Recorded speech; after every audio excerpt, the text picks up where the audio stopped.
Give me a lifetime of promises and a world of dreams. Speak the language of love like you know what it means. Tina, will you marry with me? This was my first proposal from Irvin Bach, the love at first sight love of my life, the man who made me feel dizzy the first time I saw him. His phrasing was a bit quaint. He's German, so English is not his first language. But I liked it. He was probably a little surprised when I said, "I don't have an answer." All I knew was that it wasn't yes and it wasn't no. This was in 1989, after we had been together for 3 years. I was turning 50, and Irvin, who was 33, thought I needed a commitment from him. He was gracious to offer, but I loved our relationship just the way it was. Plus, I wasn't certain how I felt about marriage. Marriage can change things, and, in my experience, not always for the better. 23 years later, so much for not having a commitment, Irvin proposed again. This time, his timing was perfect. We were with a dozen close friends cruising the Mediterranean on our friend Sergio's yacht, the Lady Marina. Looking back, I should have known something significant was about to happen.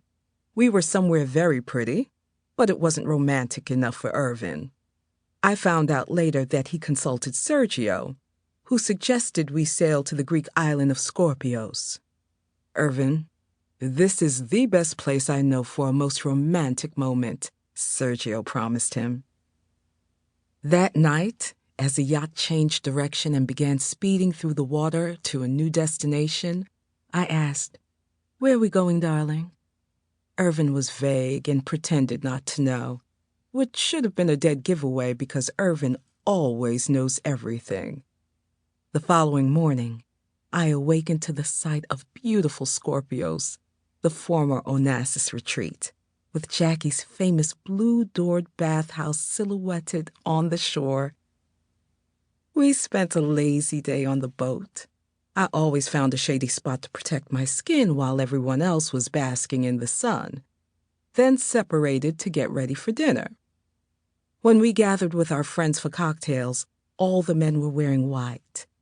That's nice, I thought. They look really handsome in their white jeans and white shirts. And the ladies were equally well turned out in their summer finery. I was wearing a black linen dress, cool and elegant. We were having a wonderful time, great company, soft breezes, a moonlit evening. Then, after dinner, the atmosphere changed. Suddenly, I could feel there was a sense of anticipation, even excitement in the air. What was going on, I wondered.